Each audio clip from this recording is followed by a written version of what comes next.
Yeah, I have bad memory. Can you help me out? Energy with regards to physics, it is the capacity for doing work. Okay, so you're going to tell me that the capacity to do work forms a wave. No, that's Okay, but okay, hold on. You just said energy is a wave, right? You said it's okay, that is energy not what I propagates said. as a wave. So, Okay, well then, can a wave move an object? okay, a wave of what? Anything. So, like to say, let's just say, for in this example, let's say water. Can a wave of water cause something to move? Okay, hang on, stop. Does the wave cause something to move, or does the water? Okay. Does the wave? It's a simple question. It's a It simple does the question, wave. So dude. the water without waves is just sitting there. No, hold on. Does it do You got anything? it backwards. No, No, really? Wave is a okay. Hold on. So without a wave, let's say that you have a bathtub and you have nothing in there. You don't disturb the water at all. Does the water have any waves in it? Okay, you can't. Wave is what objects do. Wave is not something that. Hold on, you're interrupting. You're saying, but it's not true. Okay, I will. Hold on. Let me define. When you say wave, you're saying to take an object and move it back and forth like my hand, or you're saying wave as in take a liquid or a fluid and have it have hills and valleys. So you're not talking about a specific thing when you say wave. You're talking about objects in a particular pattern of arrangement. Incorrect. So you're not understanding what I'm talking about. I'm talking about what are waves, period. It doesn't matter what kind of waves we're talking about. All waves are essentially, hang on, all waves are essentially the same thing in the sense that they are energy propagating. That's by definition what a wave is in physics. So be it a gravitational wave, be it a wave in water, be it a wave in anything, a sound wave, a wave of light. These are all energy propagating. So when the wave causes something to move, that is because it has energy. If it didn't have any energy, it wouldn't be able to cause something to move. Because energy, by definition, is the ability to cause something to move. Okay, this world doesn't work. Okay, this world doesn't work. The world doesn't work according to definitions. You can't go, well, energy is the definition, that's why this thing moves. No, what you have to do is we are allowed, or I'm allowed because I'm not on a script, I am allowed to look at your definition and start breaking it down. So when you say that energy can be a wave, like you can have a wave of energy, I'm going to say, no, hold on, I let you speak. I let you speak. Are you going to interrupt? Okay.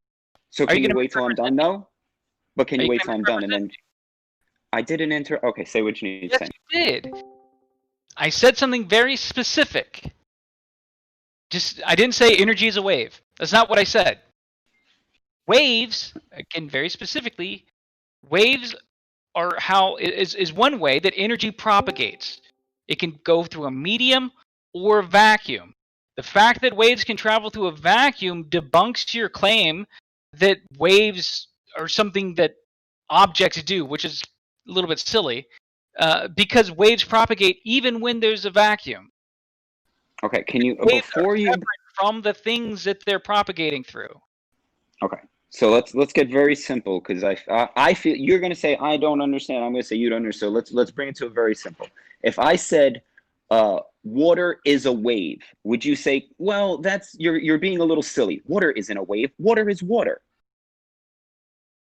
Yeah, because water by definition isn't a wave. Okay, so stop right there. So you're saying that the wave isn't the object.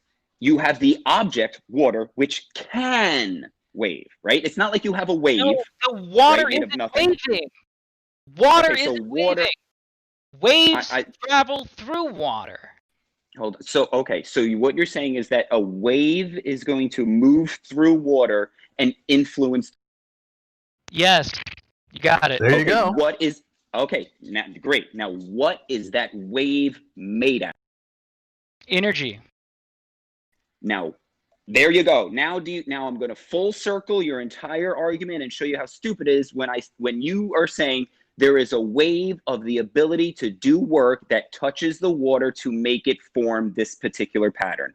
Once you hear how stupid that sounds, hold on, I'm not done. Because that's Once not how you see how, definitions work. hold on, but I'm okay. But let me get it all. You seem to be triggered. See, and this is I'm part not of the bigger triggered. conversation of.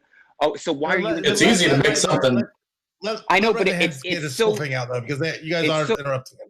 Let him just Yeah, get out. because that's the bottom line, is that you're in a religion and you can't hear it get attacked. So whenever I get to a point, you have to blurt out. You don't have free will. Do you understand how you don't have free will when you can't sit there and be quiet?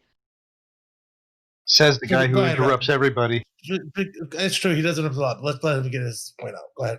Just get your full. Okay, so now you're going to say that there is a wave of the ability to do work that is somehow going to touch or influence physical water to have it create a wave pattern. Now, how can you explain the mechanical process by which a wave of the ability to do work influences physical water to cause the distortion that creates the wave pattern? Quit. No, okay. I don't understand. You gotta understand that's not how definitions work. So energy, by definition, is the ability to do work. Energy comes in many forms, right? So Well, you didn't answer my question. Hold hang on, on. I gotta stop Hang you. on, I now you're Are you interrupting? Are No, you yeah, I interrupting? am, because you No, totally it sounds like you're obfuscated my interrupting. question. You were just You- holding into the I know, standard but- a second ago. Hold on, he just misrepresented No, not everything hold I on. said. I don't understand Yeah, this. okay. You misrepresented him Okay. first. Okay, so then you're not talking to me. You're talking to somebody else if you're not going to address exactly. Let him you didn't finish. address what I said at all. He was addressing how what you said was bullshit, If which is not what you something- wanted to say, but that's the way it worked. If something can do work, it is by definition energy. That is the definition of energy. Energy is something that can do work, or the capacity for work. Work is moving things. So, Okay, let me ask. Can I ask you something? if this wave is capable of moving something, then it is by definition energetic. It is in this regard a kinetic wave. So a kinetic wave is kinetic energy is energy that something has. It can be an object or a wave or anything else that has energy by virtue of being in motion. Okay.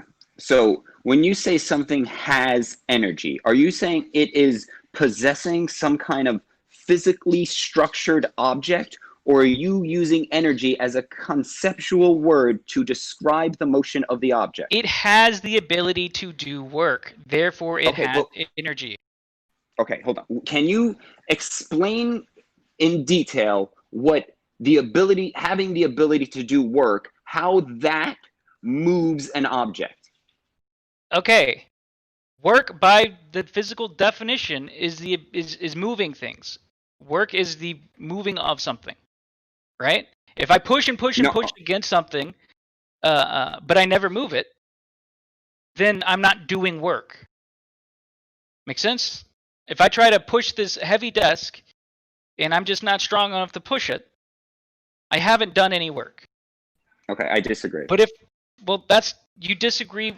So let me explain why. The definition of work according to physics. So if you want to, if you want to insert your own definition of work, then we can't have this conversation because we're not talking about the same thing. Okay, let me ask you something. Can you, as a human with a brain, can you hear a definition and go, you know what? I have a problem with the definition of that word because, and then articulate in an intelligent and convincing fashion why you think that definition is bullshit? Can you do that as a unique human? Are you capable? No, because the definition is not. So hang on, stop, wait, so wait, stop. wait, Okay, hang on, okay, wait. so I'm in the process. Wait, you answered. You're interrupting you me my again. question. No, No, you answered my question. You answered my question. You can't just redefine words because they're inconvenient. Hold on. His answer takes more than one word. Hold on. No. It was a yes or no. Redefine words because they're inconvenient to your narrative. Hold on. No, here's the problem. It's not that it's inconvenient to my narrative. Okay, it's not that it's inconvenient to my narrative. It's that when you say something and you're like, this is the definition, I'm going to be like, okay, well, you said that the ability to move work moves an object. That doesn't make sense to me. And you're going to go, well, that's not what he definition. said. Hold on, I'm not done. Rude. That's okay. So let me. You like to be rude. Okay, so when you're going to use a definition and say that the ability to move work is how an object moves, and I'm going to say, But that's not what he said. okay, hold on.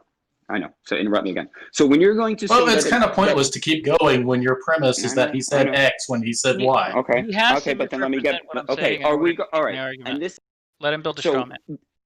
So here, this is where we come to the fundamental thing. Can you have an adult conversation without interrupting? Can you have a conversation about science without redefining all the scientific terms that were used? Okay, Adults what's have conversations that include interrupting all the time. Okay, is it polite to interrupt? Because sometimes it saves time. Is it polite to interrupt? Yes, on occasion. Sometimes. So you think When so? somebody's making a fool of themselves. Okay, so can I interrupt you and be polite? Well, Sometimes. you don't accept that, so no. In this case, you can't. Oh, okay. So I'm just saying, you don't worry about what I accept, according to your logic, because can I interrupt you and still be polite? Can we move on past this meta? Hold on. This is the if you can't talk, what's the point? Can we move past this meta? If you can let me speak without interrupting, and I will let you speak without interrupting, and don't make excuses for why you interrupt by saying you're trying to be polite. We'll see. Go ahead.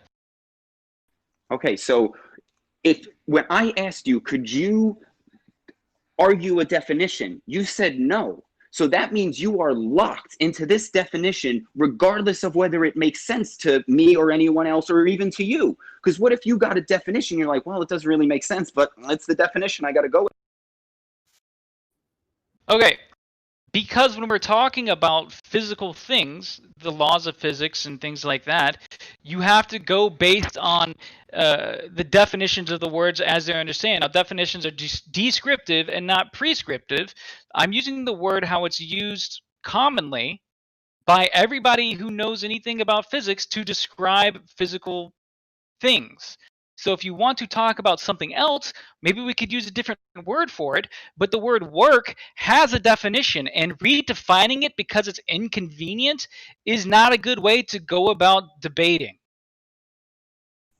I'm not trying to redefine work. I'm trying to describe that energy is not an actual thing. Energy is not the quote-unquote force which an object uses to create motion on another object.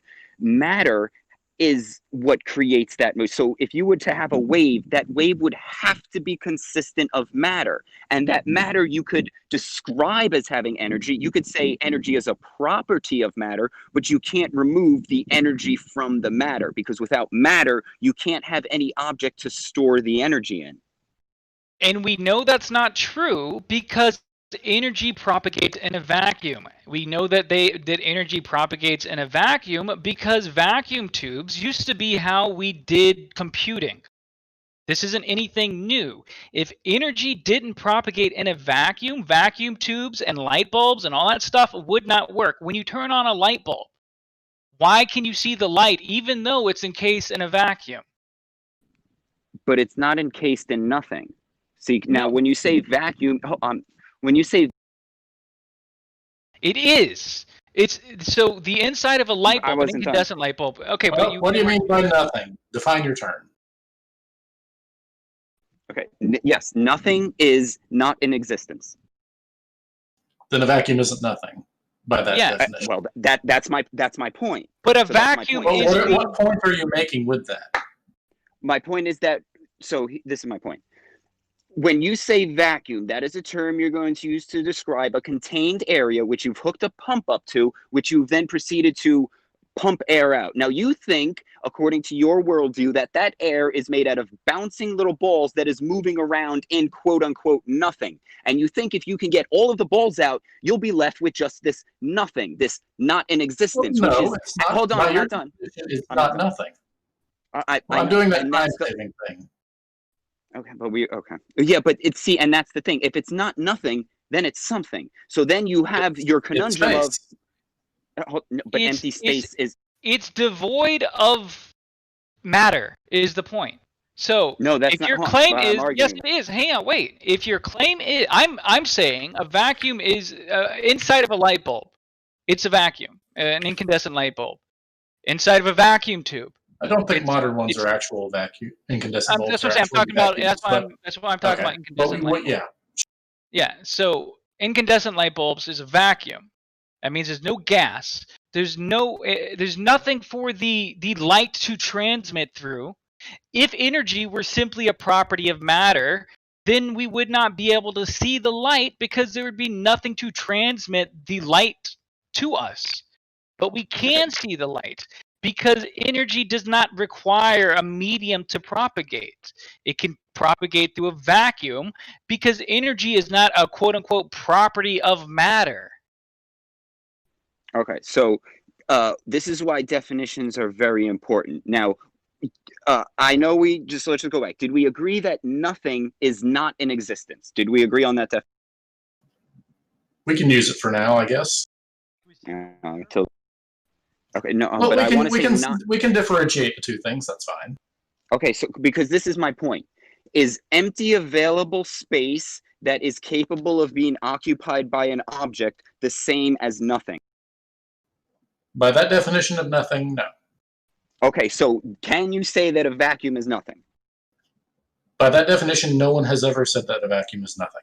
No, but I would not make the claim. Wait, I'm not done. I'm not making the claim that a vacuum is nothing. Hold on, Stack. Hold on, let me finish. So then, by definition that we all agree on, there is something in the vacuum.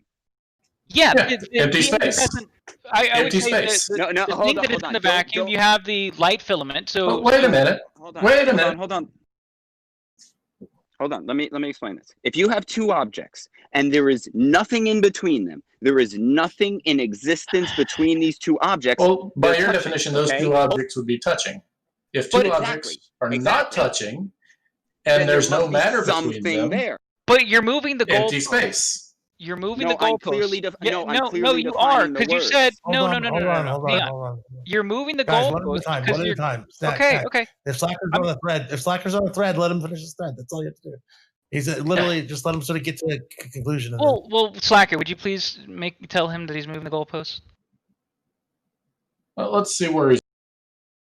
Okay, let me just sum up. If there's two objects that are not touching and there's no matter between them, then there's empty space between them, which is not nothing by the definitions we're using.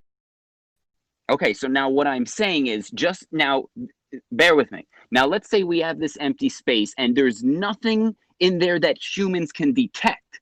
That doesn't mean it's completely What do you mean by nothing now? See, now this is what I'm saying. Okay, so when I say if you have this empty space, my reasoning and logic is that you can't have an area of non-existence because then it wouldn't exist, and that paradox collapses upon itself. So if you have an area of space, there must be something that occupies it, or else nothing would be there, and then but a void is not something.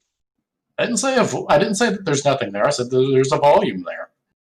But a volume is just a description of something. So, and this is my point: is yes, okay, we can throw around these words back. But at the end of the day, volume is how much space there is. But you can't have space is not nothing. I know. Okay, so what is space? Space is something. Space is a volume that stuff can be. Let me ask you, and I don't personally believe in this, but this is where the word comes in, and you're like, this sounds like ether. No, it doesn't. Ether would have to be something more than just volume. And that's the thing. You're trying to create volume with nothing in it, right? No, not by the definition of volume that we're using. Okay, so if nothing is the lack of existence, that means there is nothing inside this area of space. Okay? What is in the area of space if it's not nothing? There's not a lack of existence inside the space. There's just no matter there. Okay, but if you have no matter, what's the difference between having no matter and having nothing? There's plenty of things that aren't matter. No, we'll name one. A vacuum. Photons. Okay, so now, so when we say all right, you're naming. Would agree that all of those would be described as discrete particles? Not necessarily. Okay, so not a photon is described as a massless particle. I know. But they're I know not the necessarily discrete.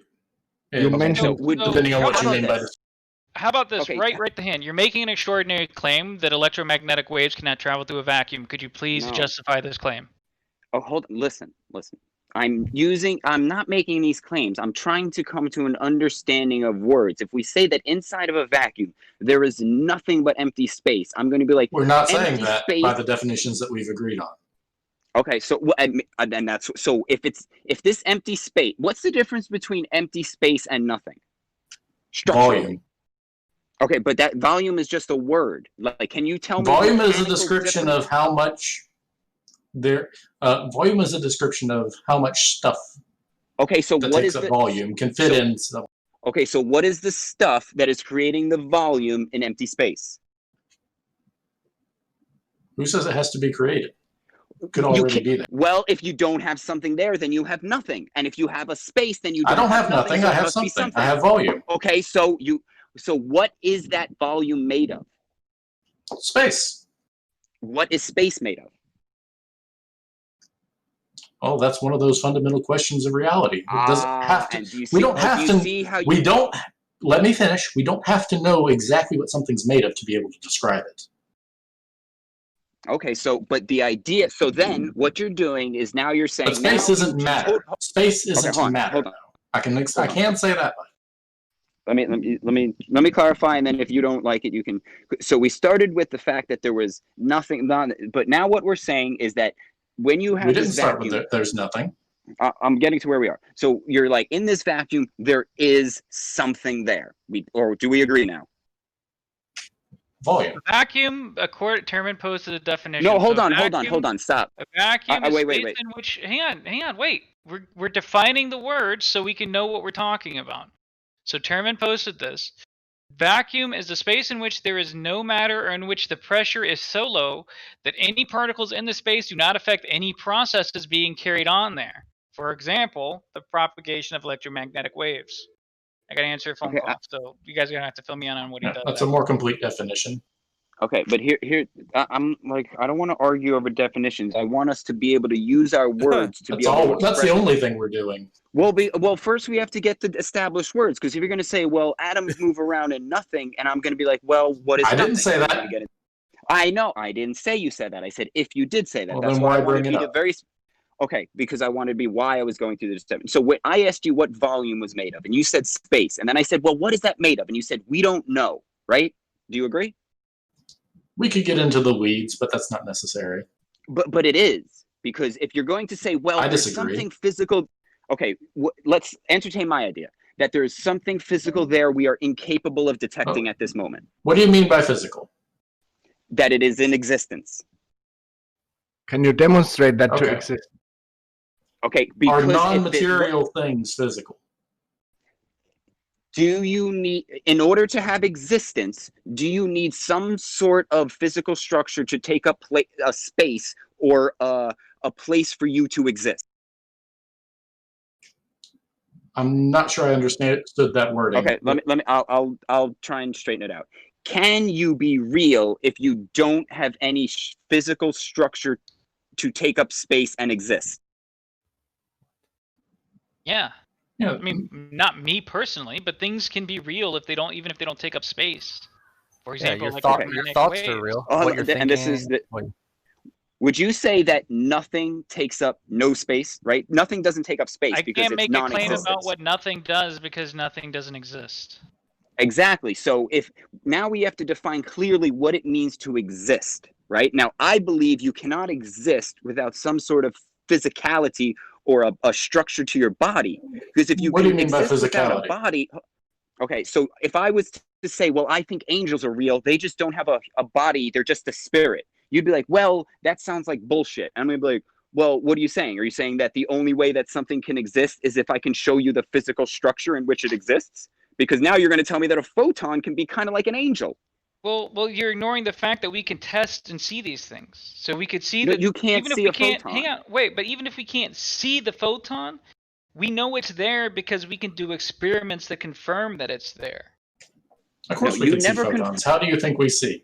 I turn on a light bulb, I see. Well, yeah, we see photons. Does that yeah, mean- but even does if we that- can't okay. see something, Even if we can't see right. something, that doesn't mean that it's not there or that we can't detect it using... There you go. Hang on, wait, There's hang on, something in the vacuum you just can't see. Okay, maybe magically there is, but also It's not alternatively, magic. You just it would admitted be that there can be magic. things you can't see. Okay, No, it wouldn't. But a vacuum by definition, a vacuum. Okay, but definitions don't make the world go round. Hang on, wait. A vacuum, by definition, is space in which there is no matter, or in which the pressure is so low that any particles in the space do not affect any processes being carried on there. So, for example, if it's not matter, the vacuum can be full of all kinds of things, and it doesn't make any difference. So, hold on. Let's here. This is why I'll be honest with you. The reason that ballers and flat earthers debate so much is because they don't agree on terms, right? We've been debating over. I'll agree with that. So you're gonna. I'll agree. I'll agree for the sake of the argument that air is made up of atoms, and you're going to say these atoms are moving around in this medium of space, and I'm going to say, but when you say that to me in my head it sounds like, well, space is nothing. There is nothing to quantify the existence of space except then that's a the mistake on your moving. part. Yeah, that you okay. gotta So do better. how do you quantify space? You Quantify in which way? Volume is one way to quantify it. Well, the only way you can have volume is if you have some sort of matter to take it up. Because if you're going to say that you have no, hold on, if you're going to say there is no physical matter, that means you have nothing in existence. This is the point. How can you have something, but volume? What's the difference fundamentally? Tell me mechanically, what's the difference between a volume of space and an area of nothing? Wow. The volume. But what is volume? Now you're going to say The presence of volume. but volume describe you can't say water. You can't say volume. I'd be like, well, what is taking up that volume? Be like, well, I have 200 milliliters of water. 200 milliliters. You can't have 200 milliliters of anything for the volume. The volume doesn't have to be taken up by matter to be there. But that's the same as nothing. If you have an area of nothing, you have nothing. It's not an area of nothing. It's an area of volume. This is a failure on your part to understand terminology, and this is the danger that you run into when you start redefining words to mean whatever you want them to mean. Yeah, given the definition of nothing that you've used, we're never going to use that in any of our arguments.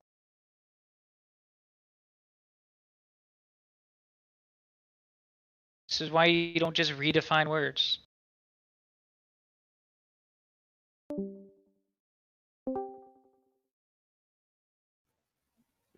Is he talking? We can't hear him. I don't know. Your audio got a little weird at the end before you stopped talking, so I don't know if your connection dropped. Got super loud for me. Yeah. I think maybe he's just benumbed. Like he's gone back to the drawing board and he's no longer a flat earther. What is this with space and nothing that's been going on for the past week? I don't know. It's like a trope, I guess, and it's like I've been seeing more and more flat earthers saying they don't have any beliefs, and it's like they feed off each other. You know, they don't really have any original ideas. They just kind of copy each other. It probably extends the conversation in a way that's harder to pin them down, so it becomes popular. Is space-time in a vacuum? What is space-time? Yeah, like I said, I didn't want to get into the weeds of what space is. Right. I think did he disconnect? Yeah, he disconnected, didn't he? Yeah. It is a place devoid of matter. I mean, I'd like to hear his take on that particular point. Is there matter in there? Can you? And I guess his answer would be that ether is matter. Well, he's technically correct. If it was possible to create a square meter that had absolutely no gas, solids, or liquids in it, or energy, if that was possible, that would not have a volume. But it's not possible to do that. No energy? What energy is in a vacuum? I should pick the energy, no matter of any kind. In our vacuums. I don't understand why, if it was devoid of all matter, that it would not exist. No. He said devoid of all energy as well. You'd have to have no energy. You'd have to have absolutely nothing. But how do you measure That's the problem. Is No, that even- he doesn't understand the fact that it has dimensions means it's not nothing. Even He's- in between particles, there is always a probability of having a particle, and then it's not nothing. Right.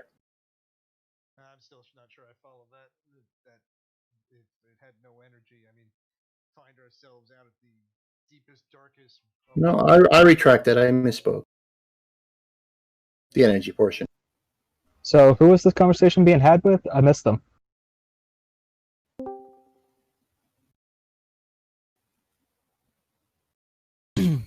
How would you know that there's no energy out there, Moyak?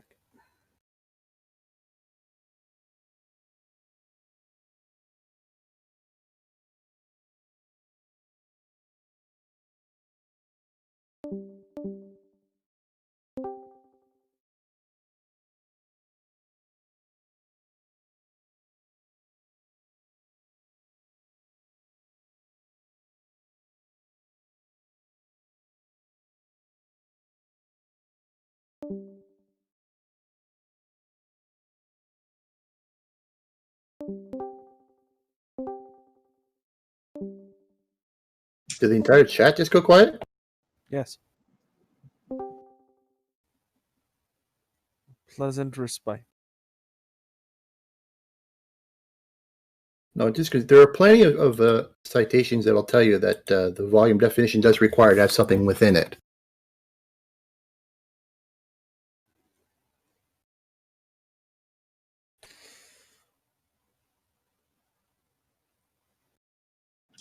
It'd be Yeah. hard to make a void that has no energy at all. You're still gonna have the radiant energy of the container. You're gonna have. Well, that's the point. Is that we don't. That's why I have was just examples. sticking to no matter. Yeah, because it would have gotten complicated. But yeah, it's quantum field theory, which is fairly successful, says that there's stuff all in there, but yeah, you don't want to. That might work against you. It wouldn't. It wouldn't bother us at all.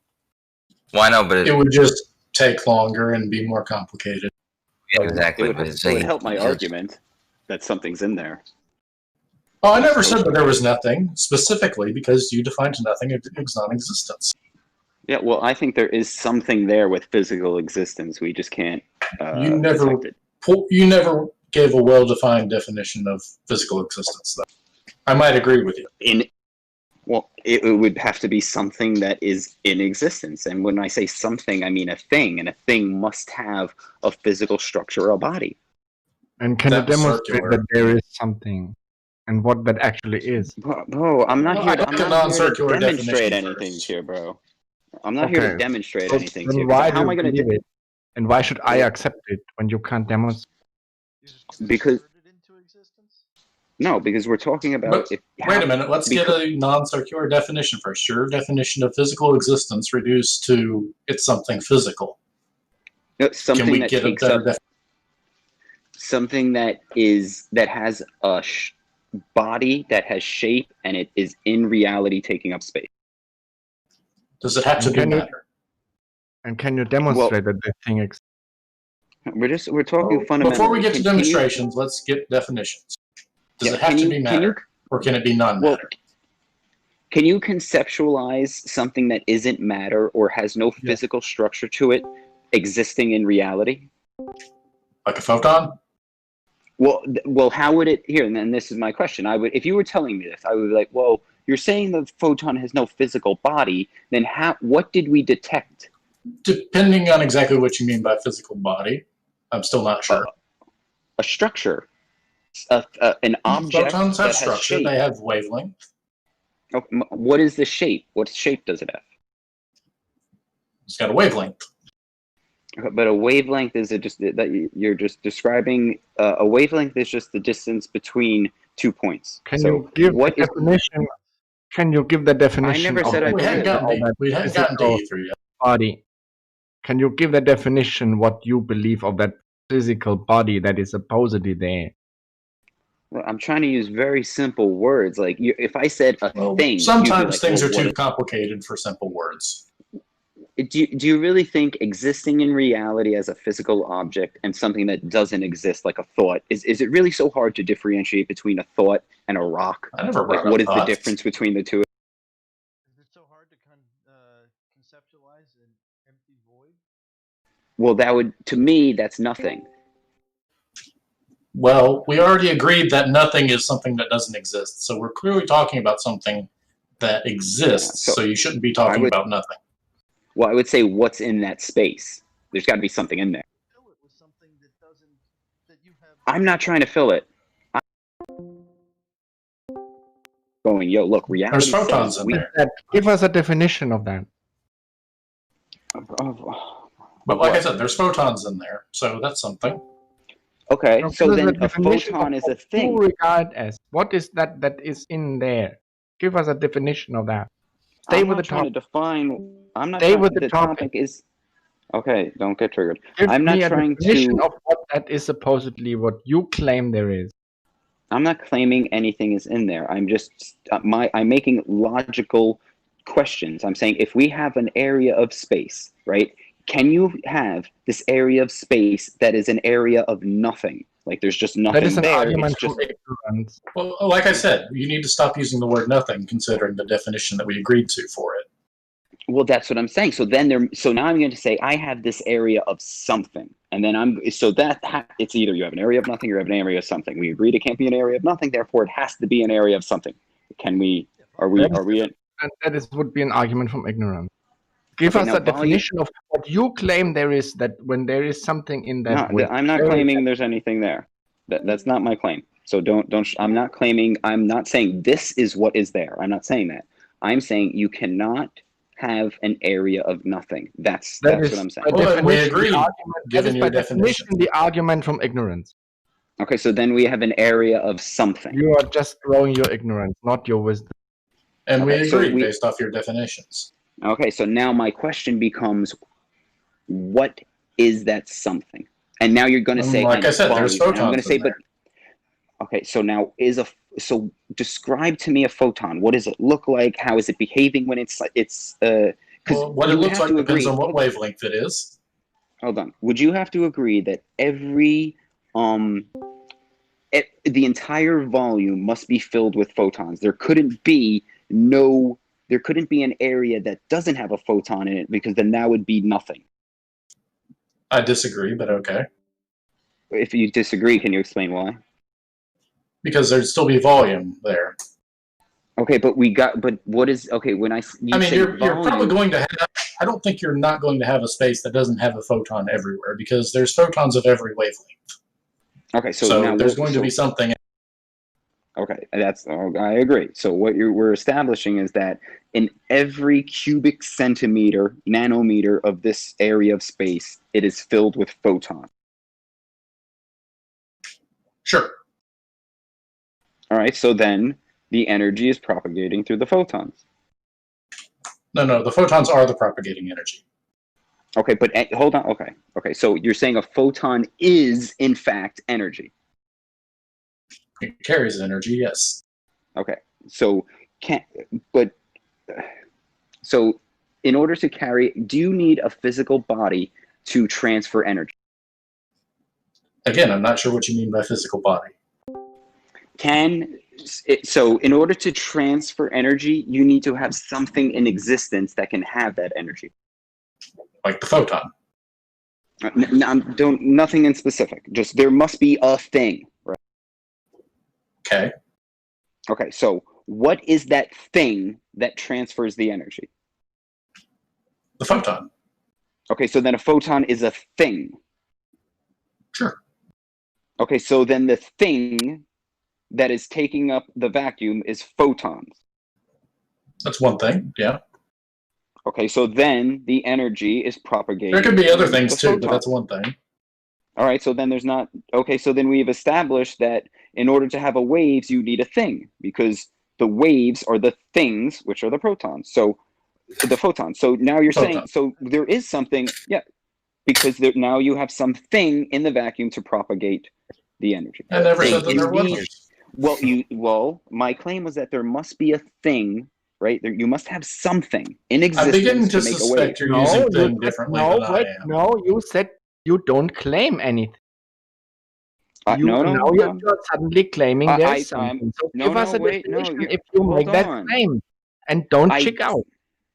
I never claimed that I said what that nothing is. I'm asked. I said that in order. We agree that nothing doesn't hold on. exist. So stop using the word. Yeah, Lori. Okay, yeah. My statement was, in order to have a wave, there must be something that makes the wave. You don't have a wave that is just sitting by itself.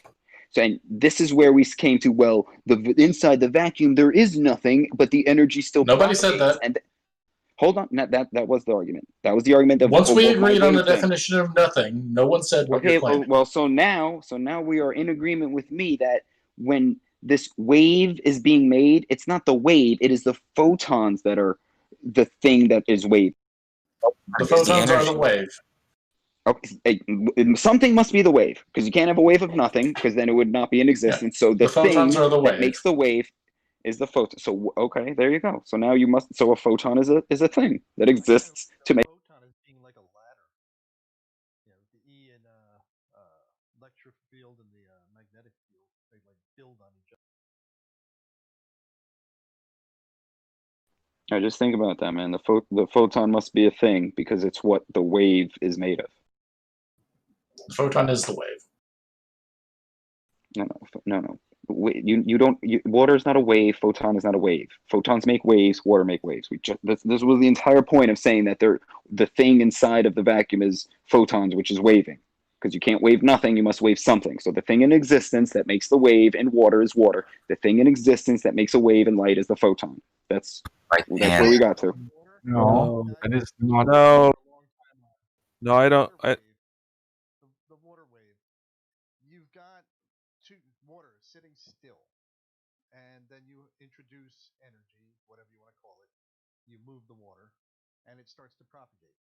What is different about water that's steady still and water that's in motion?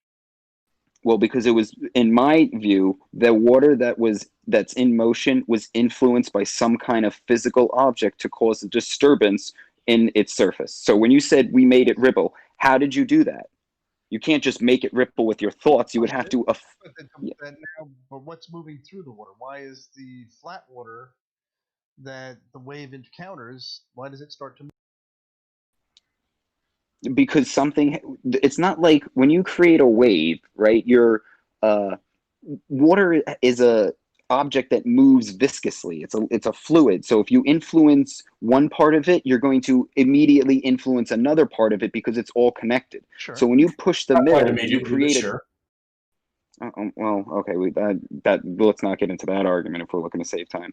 So, so basically, yes, you influence one area, another area gets influenced. So when you've affected an area physically with another physical object, the water is going to react physically with what we describe as a wave.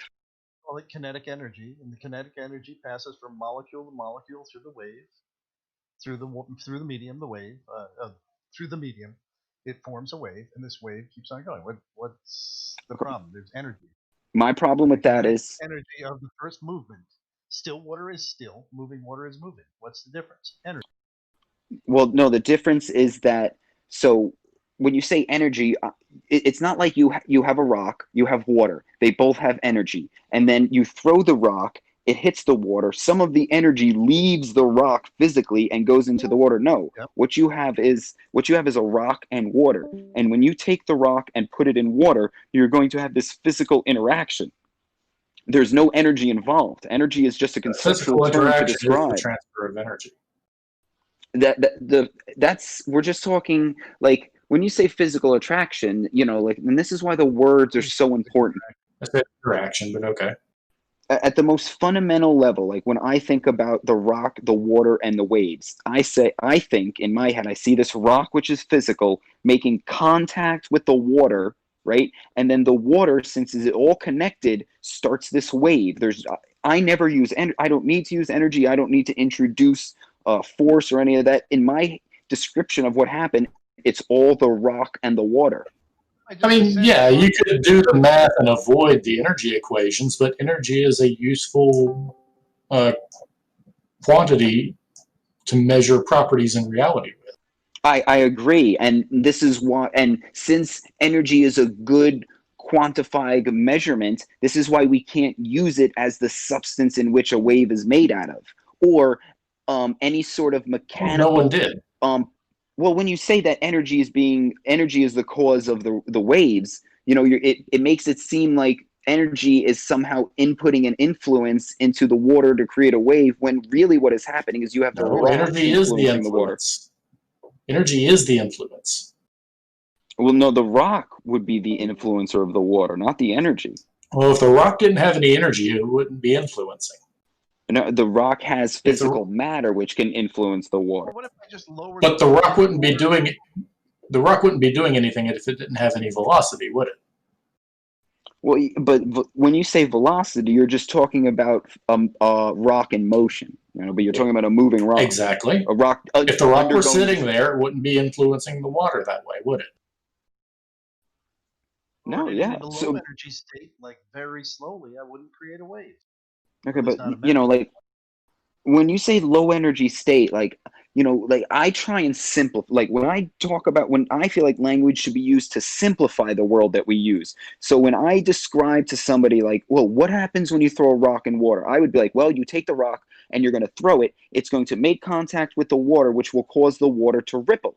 Now, I wouldn't complicate it any more than that. Now, I feel like when you start saying, well, energy is being transferred and it starts as kinetic energy, turns into potential energy, and I'm like, yo, you've just complicated this entire process, which was very simple.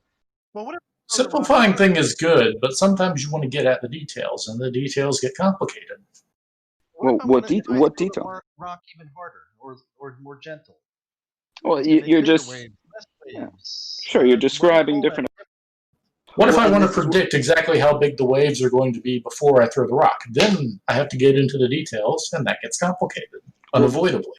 Well, then basically, anytime somebody starts mentioning predictions, there's like two types of ways the term prediction is used. There's the first term, which is like the Super Bowl. We don't know who's going to win. Let's make a prediction, which is a guess. And then there's oh, I'm going to drop a rock. There's a predicted rate, right? Then the predicted rates are like a steel bar at 1 inch of 1 foot long has a predictable rate at which it will bend and break. Now, it might be off by a pound or two based on the machining process, but the predictable rates, you get what I'm saying? So prediction, it can have a very different usage. Yeah, see, if I use the term prediction, that's what I mean. If I use the term guess, I would mean the former. Yeah, so prediction in terms of, well, we can make predictions. You're talking more about the predictive nature of steel and objects having very uniform physical processes, consistencies. Yes. Yeah, exactly. So when you're saying, well, the predictions come from the observation of reality. You make the steel bar 1 inch long, 1 inch thick, a foot long. You start bending it. You see, blah blah blah. You start quantifying. But water works the same way in that it's just we're just trying to. Your sidebar is just like adding complexity that's not necessary.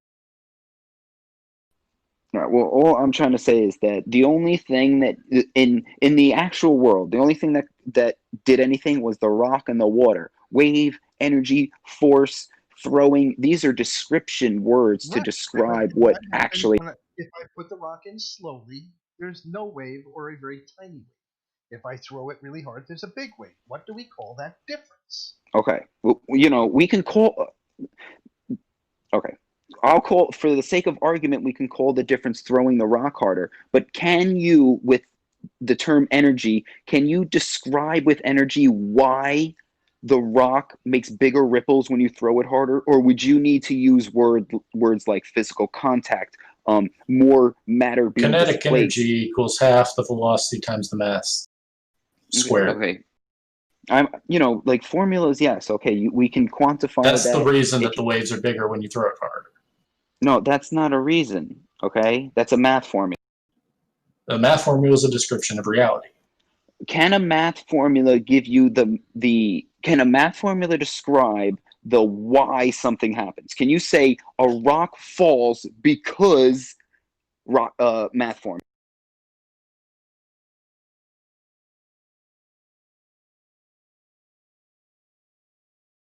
would you want to say that?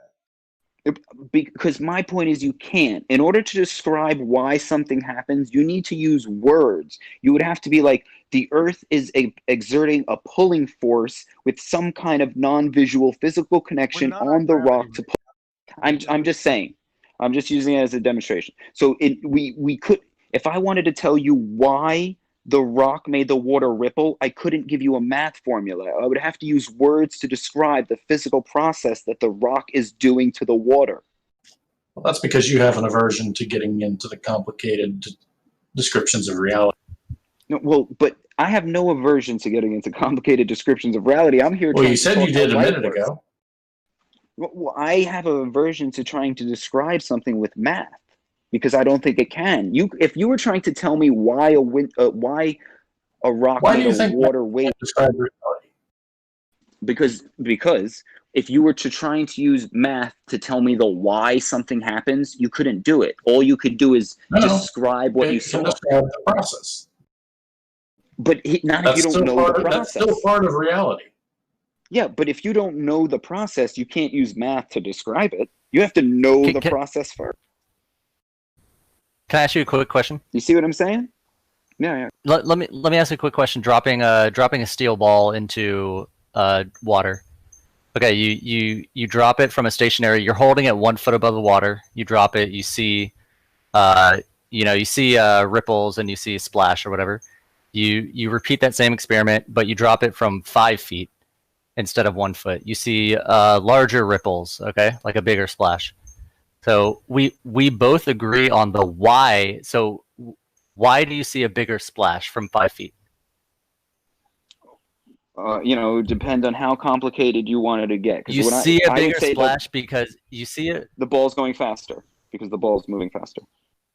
Okay, sure, and you drop it from a larger height. Sure, okay, we agree.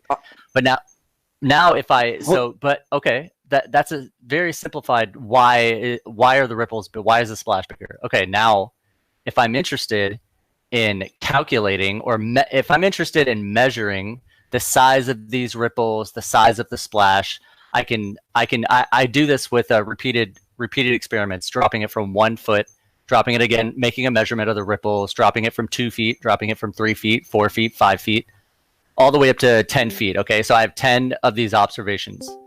Now I ask you, what would the size of the ripples and the size of the splash be if I dropped it from 5.5 feet?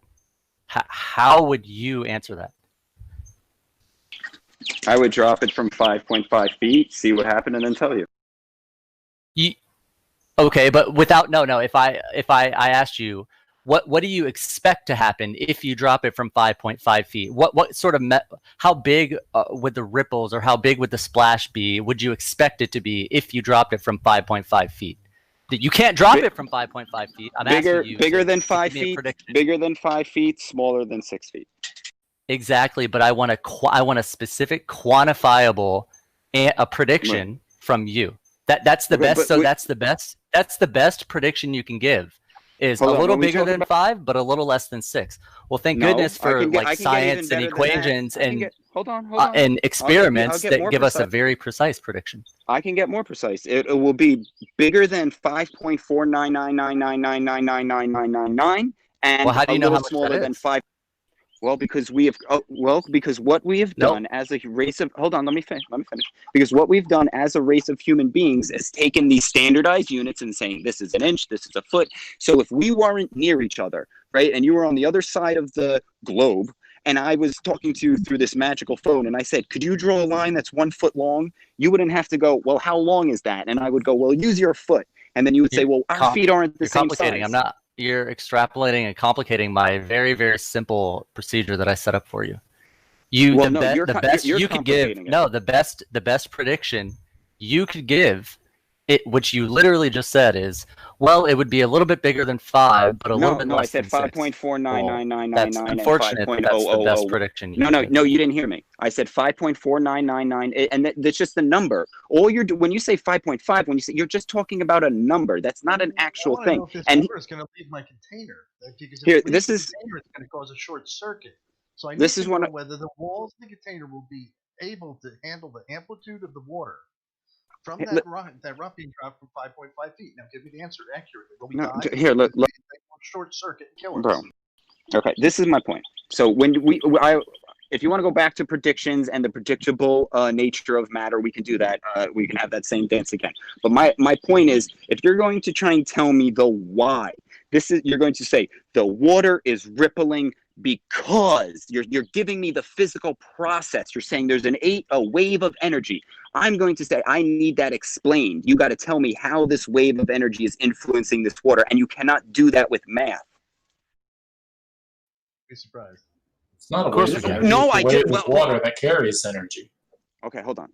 If I saw a car, right, driving past us, right, V8, V6, and we didn't know, and we were like, could you just tell me how that car works with math? Nothing but math. No, you can't. You need words. You need to say, well, that car first has an internal combustion engine. It's not a electric engine. So this is what I'm saying. If you try to describe why something happens, why this water ripples, you can't use math. You need to use your words to explain it. You can't just say, well, energy 4.792 ME square.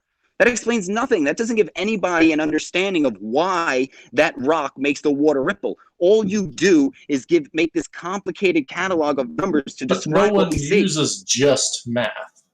Math is a language that's used for a very narrow purpose, and people use math combined with normal spoken language, or written, whatever, to describe the whole picture. Okay, math is just part of the language used to describe things. So it's the strict part that gives explicit description. So explain to me the mechanical process. What is happening to the rock and the water to make the ripples happen? Why does that happen? Like, use the word so I can understand this physical process. Find someone who's taken fluid dynamics more recently, because I don't remember the exact wording that you want. I don't want to work. See, but here's the thing. If you were to ask me, I could simplify, right? I would say, well, the rock is interacting with the water. The properties of water, since it doesn't have a set physical structure, it's going to create waves. Yeah, okay, we want more details though. No, please. How is it interacting with water? As specific as you can be, as your brain allows you. Oh well, it will have to be a physical interaction, and then when the rock. That's all you can give us. No. How? We want to know. You interrupted. How. You interrupted. Let me keep going. Come on, man. So there's a physical interaction where the rock starts to displace, okay? It starts to displace the water. Now, since the water was in a set volume and the rock has now displaced it, and because of the nature of water, how it's interconnected, that displacement affects the entirety of the glass or container of water. Does this make sense? Physically, can you understand what I'm saying? Yeah. Can you elaborate? Can you elaborate on more of the how? How it's doing this? And why does see now? Yeah, now this is now this. Yeah, exactly. And now this is what I'm saying. How far? I could ask you the same thing. Now, what would you say? Would you say that gravity is obviously? Okay, now I would ask you, can you explain to me the physical process by which the Earth uses gravity to pull that rock down? Like when I told you that the rock was displacing the water when it made physical contact, you can see in your head how that rock is doing it. Now, can you show me, so I can see in my head just as easy, how the Earth is pulling this rock down? I don't know that you can explain the molecules moving in the water when you drop the rock in the first place. Yeah, you're using the terms, and you're using interacts with and the nature of the water. No, please be much more specific. But here's the thing. Please explain how. Hear me out. Yeah, you haven't given us a sufficient definition, so I can see exactly in my head how it happened. Okay, hold on. Yeah, the nature of water. Like, please elaborate more, man. I know you have to mock this entire thing. How? No. This isn't mocking. This is holding you to the same standard. So you don't say it 50 times. Just say it once, and then we'll address it. You know how? Say it how? Say it how? But you didn't. We know you don't. Kept saying it how. Okay, hold on. I asked you to explain the mechanical process gravity uses. So can you do that? But you didn't finish the water. No, hold on. You have these thousands of years of science. Now, can you or can I will. Do that I'm just trying to show you.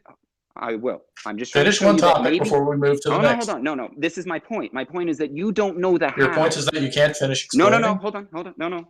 Listen, don't interrupt, please. Certainly seems like it. Hold on. Don't. My point was, you don't know the how, the mechanical process. Now, I can prove this. Hold on. You're interrupting because it's getting hot. Okay, I'm going to try again with that. Remember, we're trying to hold you to one topic at a time. Please stay on one topic. Civil debate. No, hold on. This is the topic, okay? Don't get The get topic was water, and you didn't finish it. Please, all right, you're interrupting. Come on, man. We were being. I know I am. I know, but no, hold on. This is all the same topic. This is why the whole. Let's be serious. You are not making any effort to try and explain it, and we're at the same point. Don't get me wrong. Difficult to understand, but we don't understand everything to the nth degree. There's always going to be a point where we don't know. Right now, so we're at that same point. You don't know how the interaction happens. And that's my point. You don't know. That's the point. You don't know. There's always a point where we don't know. No, but here's. Do you not understand? You just admitted to not knowing gravity. You don't know anything outside of the. Wait a minute. That's not exactly what was admitted. Okay. No, well, not knowing everything about gravity doesn't mean that we don't understand gravity. Tell me, like when I told you that the rock displaces water, that means that there was water, then the rock, because the rock is quote unquote heavier. Now you're going to say why it's heavier. Now this is what I'm saying. We can just use these words to describe. Just because it's heavier doesn't tell me how it displaces the water. Bro, come on, man. Please, can you please not interrupt? I'm literally begging you not to interrupt. Well, explain it. Answer the question. I'm not posing a question. I'm posing a point. No, we're posing a question, and we want you to answer it. So answer the question. And I would like you to be a flat earther, but what you want doesn't just happen. You have to be willing to go through the process of getting there, and that takes a little bit of patience. But you keep skipping the parts and just jumping to other topics. Okay, listen to me. The point that I am trying to make is that we both see the rock enter the water, move the water out of its way on its way to the bottom. Now, my point, so please, this is the point. We can both come up with a story, but neither one of us can prove the others is right or wrong because we both are basing our stories on the exact same observation. And you can keep going to me, well, why? And I could keep going to you, well, why? So we're both in the same boat that we have a set of ideas, but we don't have the final question that we can just say, well, that is it. We don't have any more why questions. But there is a way that we could tell that one story is better than the other. If we take the implications of those stories and say, okay, in this different situation, what would happen if these stories were true, and one of them gives a better prediction than the other, then we know one story is better. No, hold on. The story is you're going to explain the mechanical process, the physical, you're going to articulate so everybody can understand, oh, that's how the earth pulls a rock down. Now, you admitted you cannot do that. Now, that's where I'm saying, I admit I can't do that. Because you skip past all the other stuff that we do know about gravity but hold on. The root how mechanically we might not have a solid answer to. Back to 1600 and look at this problem the same way. We do know, at least apparently, that mass attracts mass by Cavendish. We do know that. Okay. It's evident. When we do the test, it's evident that that happens. Now, you can say there's variables we didn't account for, whatever else. So we keep on trying to refine this or test it by different methods. But nonetheless, it does appear, as is for no other reason, that changing the size of a mass makes changes to this interaction between things. Okay. Could you describe to me how a chunk of steel pulls another? Hold on, bro. Come on. But I can say that it's evident that it does. Okay. So hold on. Rock hitting the water. Okay. I'm not interested in things that I can observe and see, right? If I drop a rock and the rock falls and you're going, well, we know the rock falls. I'm like, yeah, I don't care about that, right? If you're going to tell me you know more. You know a few more. Well, I'm not. isolate. Wait, why? Why is interrupting me so vital to the conversation? I don't You understand. somehow change the story every time there's something that Because it's a is not right. conversation, man. We're trying to get to the resolution of, can we, as a people, as a group of humans, can we fully understand and come to a 100%? Oh, okay, I agree. We cannot. So this is the point of. But we can get a lot better than you seem to think we can based off your process. Okay. Well, one of the things is I can come to a conclusive process where you don't ask a why anymore, because it's a God-designed system and God has created all these rules. But that's still. That's just a cop out. So that is the entity, right? So you can define it. You said you can't define it and you don't make that claim. So that is what you claim. You do make a claim. It's a faith-based system. I believe faith is useless. Faith is Lori, we know you're a cocksucker and you need to try and interject. We know. So now we are down to the atoms. Fine. Yeah. So can you define that God? Gravity? Okay. So now this is the point. The point is not through the force of gravity. No, force is a conceptual word, bro. God made force. Concepts are useful. Hold on. Can you define that God? Okay, so believe. Do you understand what believe means? It means you can't present it as fact. It's something that you hold personally. Oh, God, it has to interrupt, man. If I'll tell you one thing, you guys have taught me patience. I've become more patient as an individual thanks to all of you. So I just have to commend you for all of that. Now try working on staying on topic.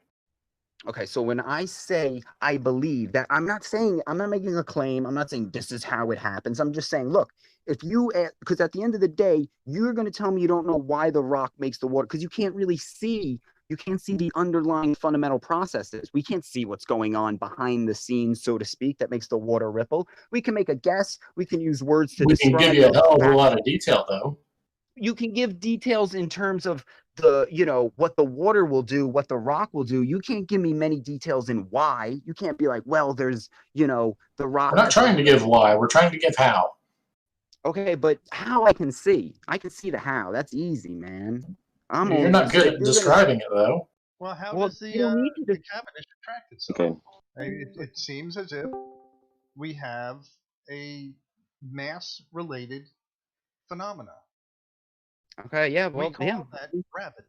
Sure. I would agree that there's a mass-related phenomena too. I throw stuff, it hits the ground. That's mass-related, matter-related. But I'm not going to sit here and say I know why. And we use math to describe those relationships very accurately. Yeah.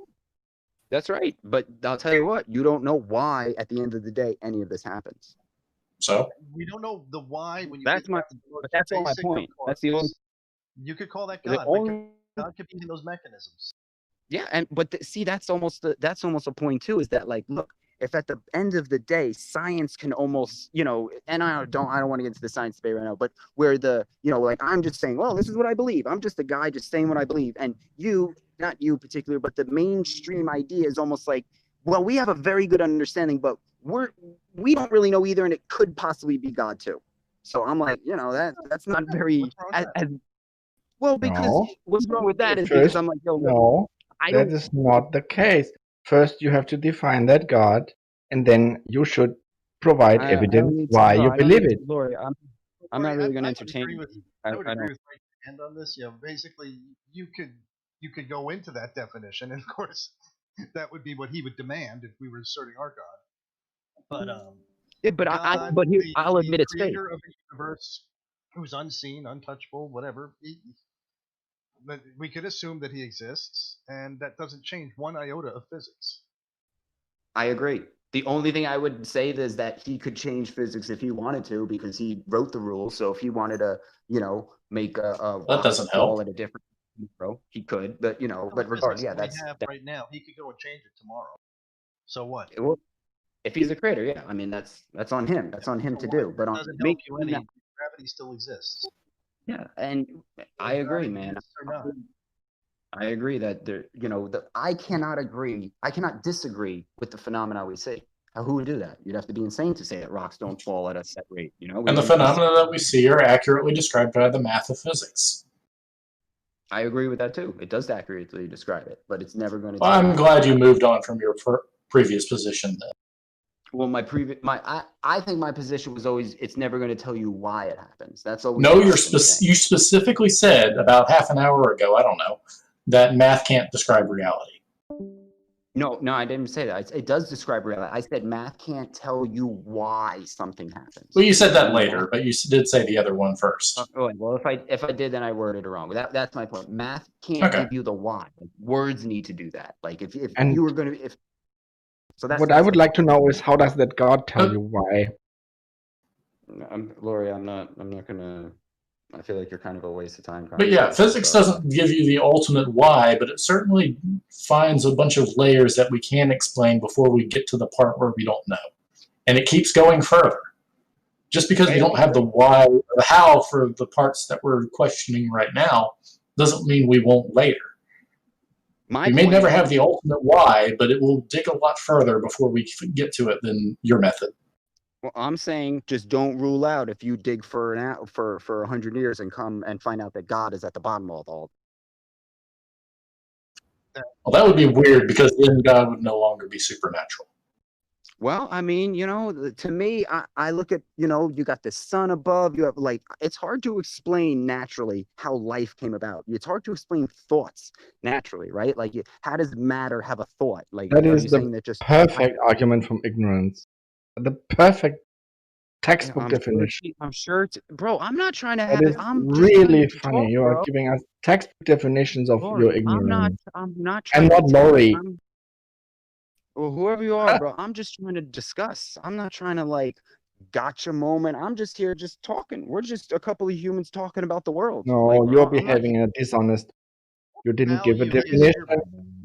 Then you said, you don't make claims, and you made the claim that it's a God. Then you don't give a definition of that God. You don't provide evidence. You're just growing your ignorance, and your appeals to incredulity. That is not okay. What value is your position right now? I mean, how do you get anywhere in this world using your position? So because I don't concern myself with any of the whys, right? So if I'm like, yo, I need. You certainly seemed concerned about why a few minutes ago. Well, because look here, bro, I'm growing stuff in my garden, right? I got cucumbers. I don't care why vegetables grow. I couldn't give a shit. Chlorophyll, photosynthesis. That didn't grow fruit. See that, I'm like, those are I'm worried about the effects. I'm like, okay, if I don't water, this happens. If I do water, this happens. Now, ballers would be like, well, if you don't water it, what's going to happen? So, and I'm like, look, I don't care. All I know is it starts dying. I don't want to know why. I don't need to know why it starts dying. It's dying, but you don't know why. I know it's not getting no. You're watering it. You're feeding it. Everything's going good, and your plants are still dying. This is where your thing falls down. No, that's just how it is. No, I'm see, that's not how it is, because a healthy plant shouldn't just do that. So then clearly there's something wrong. There's turns now out your septic system is leaching in, but you didn't know. It turns out you have nematodes. It turns out, but you can't see. Well, you can see the effects on the plant. When you come at it from just let's go back a few years in history, I just have a plant dying. That's all I know about it. And we learned how to tell what's causing the plant to die. So your method, I don't understand what you think the benefit or how you actually make any progress with your thinking. I'm making the same progress you are. I'm running the same tests you are. I'm taking a plant. No, you're not. I'm giving it the progress other people have made. Hold on, here's the thing. If you're gonna say you're like, where is this use? How is what I'm doing useful? I'm like, I don't waste time, at least anymore. I try not to waste too much time, debating if the earth is flat or not. Look, if you believe it's a ball, okay. If you believe it's that, okay. What are you doing with your life? So for me, I'm like, yo, I have this garden. I try and I fix motorcycles in my spare time. These are the things that I do. A pointless argument over, the frivolous shape of the universe is not going to affect my businesses in any regard. People are still going to come by and ask for brake jobs and stuff. So how does it affect me? It frees me up, so to speak, so that I don't get caught up in a lot of this behind the scenes squabbling over how all of this stuff happens. I'm like, look, hey, if you guys want to work on that, that's fine, but I don't really need it. All the science that goes into that automobile and stuff is all based upon these hows and whys, and you're ignoring the fact that that's how we get where we are in this world today. The fact that you know nematodes cause the root balls to knot up, and you can say, "Oh, okay, well, this is the cure for nematodes. I put this chemical in there, or I let the garden go fallow for a year." These are all hard fought lessons that you want to say, "Well, maybe that's not it," and you don't get anywhere with your method. You can live in an existing world, no problem, but you could not make any progress. You could not live in a post-apocalyptic world and try and rebuild the world with your theories, your feelings. To be honest, maybe you're right, man. I wouldn't really want to rebuild the world. I would just try and build another garden. You know, like to me, if like the world broke, I'd be like, yo, I don't really think we need cars. Like I'd get a horse. I'm like, yo, it don't break down. If it does, you put it down and you get another one. So there, it's just. Have you ever had a horse? They break down all the time and in far messier ways. No, I know. Yeah, I've actually worked on quite a few farms, and yeah, no, it's messy work. But my thing is that a horse, they create new horses, and you kind of have an endless supply of horses. Whereas like a car, man, everybody, come on, tell me you haven't put fucking hundreds of dollars. Everybody has a car puts money into that damn thing one way or another. Brakes go bad, this goes bad. So it's just, to me, I'm like, yo, there's already a system. There's already a transportation system. There's already a, It gets your throat. From hey, it could be personal preference for me. I don't think we need all this technology. So your kid gets strep throat and dies from scarlet fever because you weren't able to treat it, or it doesn't. It's but one of your neighbor's kids dies that way. But there is a way that we can find out how to treat strep throat and thereby eliminate scarlet fever. So what would you really be happy to seriously going back to circa 1750? Do you think you'd be happy? Well, I mean, I was never at 1750 to know what it's like, but I would feel like you do know what it's involved though with life. You have to make and also putting you on the plane. So you're making your own soap. You are having 10 kids so that you can have 5 of them make it to adulthood. I don't think it was that bad. I think that's to me that's a bunch of lies. Like I think people were just graveyards, dude. Look at the age of those tombstones. Hey man, I look around today. I see a lot of unhealthy people. I look on farms and stuff. I see a lot of healthy people. The Amish are extremely healthy people. Because the unhealthy ones died. Yeah, well, that's called natural selection, and in this society, we keep those alive through vaccinations and all this kind of bullshit. So, there's some eugenic flaw to what we're doing. Hey, you can make a case. You can make a case, and that's all I'm saying. I'm like, yo, it's so that's why I'm like, yo, just leave people to their things. Have a society and be like, if people want to enter into society, they can. If they don't want to participate, don't force it on them. Well, see, I'm not saying that you have to learn it, but I'm saying that in your world, you would not be living where you are right now if everybody had your thinking. Yeah, and you were right that most people don't have to worry about these details of how physics works and all that detail, but they don't reject the thought processes that went into how that was figured out. They just accept that other people smarter than them figured it out, and they don't have to know the details. They don't criticize their methodology or their processes. I'm not criticizing the processes so much as their conclusions. Like the conclusion they came to was that, energy is a wave, and I don't want to go through the debate again. So, but I more kind of disagree. Well, I thought we agreed that energy was not a wave. Energy was carried on the wave. Yeah, well, we've had that whole thing already. But I'm just like, I'm more to like, for me, I think seeing the effects is enough. Now, I'm not like, I'm not into creating. For most people, sure. Yeah, so it goes on to because at the end of the day, like we both agreed, we can't, just like I can't say why. If I could keep asking you why, right, and you'd come to a point where if you started a basic observed phenomena, you'd have a long way to dig before you actually got to the place where modern science can't tell you how anymore, and you got to an unknown. I don't think it's that far. It would be at like how the Earth does it. It would be like, what's the process? And that would be where it's, I don't know. Like I said, once you'd have to start at the observed phenomena, and then you'd have a lot of stuff to go through. You're skipping a few steps. Yeah, there are over 90 experiments that show you gravity and the apparent relationship between mass and attraction. Then there's several experiments that show that actually space-time seems to be the real cause of this apparent attraction. Okay, you know, like space-time, that kind of sounds like that. Sorry, that was a chicken. That space-time thing kind of sounds like that area of nothing a little bit, you know. We agreed that there wasn't nothing. Well, space. So, what is like space-time made out of? You know, you say space is made out of Fucking space. idea. Like, What's water made out of? What is that God made of? oh, hey, these are good questions, you know. So, and this is what I'm saying. Like, we kind of have the same questions. I'm wondering what God is made of. You're wondering what space-time is made out of. You know, we're a little in the same boat. Water. Do you know what water's made of? Water's made out of water, as far as I know, unless anybody can show me. Well, you can see. There's the value of science. We can actually figure out that it's made of hydrogen and oxygen. But then there's still a why or a how or a what. You know, we can go back and say, well, what makes up the hydrogen and oxygen? You didn't turn the But water. we do know for a fact that water is its property. But did you use just water, or did you introduce a metal, a cathode, just water? Electricity? So okay, so you didn't. Yes, I'm sorry. Yes, You can disassociate water if you just get it hot enough, but that's a bit harder to do. And we didn't turn water into hydrogen and oxygen. We figured out it was already hydrogen and oxygen in a certain configuration. No, I think all you did was you were able to degrade metals more than can.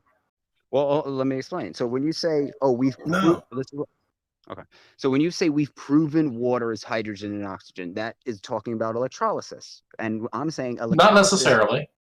Okay, so can you show me water turning into hydrogen and oxygen where you can quantify and show that it turned? Here's the hydrogen that it turned into. Look at it. It's hydrogen. Here's the oxygen it turned into. Look at it. Then I'm going to recombine heat it them up and to get 1800 degrees, I think.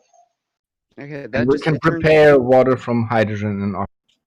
And you could do it carefully enough that you could measure the stoichiometric values and confirm that you have exactly this much water turn into exactly this much hydrogen and oxygen, and you still have the exact same amount of whatever container or electrode or what have you that you use to start that process. Now, what can the matter didn't come from somewhere else? Now, what can I measure? When can I measure about that God? Oh wait, you couldn't even define it, right? Okay, but the problem with the whole hydrogen and oxygen is that, one, they're clear, they're supposed to be colorless, invisible gases. So you can't really say, look, these two are different. You're just going to tell me effects, right? So you're going to say, hey, we can measure ways that they're different. Heavier, one lets other things burn, one doesn't. Well, hydrogen supposedly implodes and oxygen explodes. No. Where'd you get that one from? Bro, he's a trained physics student. YouTube. One pops, one goes boom, one pops. Oxygen doesn't even burn. Look, I'm just using words to describe. Boom. Yeah, but they don't make the same. I don't know where you got those descriptions from because they're not accurate. Yeah, because hydrogen without an oxidizer will not pop. Okay, but here, look, you're when you say oxidizer, I mean, have you ever seen yourself an oxygen atom? I don't need to see an oxygen atom to have seen an oxidizer. Hold on. Well, then I don't need to see God to see his handiwork. You do realize that oxidizer is not necessarily oxygen. It's just something that will donate or receive electrons. That God. You got. I've already seeded God to you. I've already given you God because it's irrelevant. Yeah. Okay. So you got to give me this oxygen so that it can be the cause of oxidation. So can you show me oxygen? Yeah. Yeah, it's a gas. It's a colorless gas. Oh well, how do and you if you excite it, it has exactly these emission spectra. Okay. Are you press it into a liquid? When you liquefy it, it's blue and diamagnetic, or not diamagnetic, paramagnetic. You're just showing me like effects, right? You're not showing. Not effects, properties. We are describing the properties of oxygen. No, you didn't show me a property of oxygen. You showed me a property of a liquid, right? So oxygen gas. When we talk about oxygen gas, is the name for that liquid. No, oxygen's a name. You're right. So now you are going to say that this blue liquid is the same thing as the air I breathe, just in a different form. Yeah, because I can let it boil off, put it in the tank, and then you can breathe it. Yeah, but I'm breathing something. How do I know I'm breathing this O2 or whatever you say, oxygen? Because we figured out that human beings can only survive breathing one kind of gas. You can mix some others with it, but this one gas has to be there. We called that oxygen when we found a bunch of other properties for it where you can isolate it in nature. And you can replace some of the other gases and with no deleterious effect. You found properties. You didn't find an item. You don't know what oxygen looks like. Items are what has properties. We don't have free floating properties. Okay, but here's the thing: you can't prove in any way that when you have this colorless, odorless volume of gas, that it's bouncing little oxygens. You can't prove that to me. Who cares? So have you accepted that it is oxygen, and now we're getting on to atomic theory? Okay, hold on. So we're agreeing that oxygen's a word. Talking about elements and talking about the particular atomic model are two different topics. Pick one. Okay, it's the same thing. I disagree. No, it isn't. Elements were isolated long before atomic theory was worked out. I don't Stop believe being so disingenuous. Like, I can hold iron. I know iron's an element. I've held gold. I have these elements. I can compare gold to iron to see the differences. And you can compare oxygen. No, you can compare the effects that happen. You can't compare. You can compare their properties. You can compare their properties the same way you compare the properties of iron and gold. No, hold on. And you can also hold oxygen as a liquid in a bottle. You're excluding vision from this, saying, or you're requiring vision. Why do you need vision for it? What, can a blind person determine what oxygen is? I would steal it. Because you're telling me that oxygen is this little ball of something bouncing around, and I'm saying I'm not talking about atomic theory yet. I'm talking about elements. Okay, but oxygen as an element must be an atom. We haven't gotten to atomic theory yet. We're just talking about elements. But you're talking about oxygen, which only exists as the atomic theory. We haven't gotten to that topic yet. We can deal with elements. We can talk about elements without talking about atoms. Yeah. Is oxygen an element that is not? Can you have oxygen non-atomically? You were trying to. Do you want to talk about elements or atomic theory? I'm asking because you're trying to say you don't. Atom, it's a molecule. But we did not go to that. Why are you so disingenuous? You say you don't want to talk about atoms, but then you talk about oxygen, which is. We're trying to talk about it as an element. We're trying to go into atomic theory so that you don't have to discuss its properties as an element. Okay. You're trying to escape the conversation by shifting the topic with a bait and switch. Stop that. If you want to talk properties of an element, talk properties of an element. Don't sit here and switch it to atomic theory. They are totally different subjects. One built off the other, but we can talk about one without talking about the other.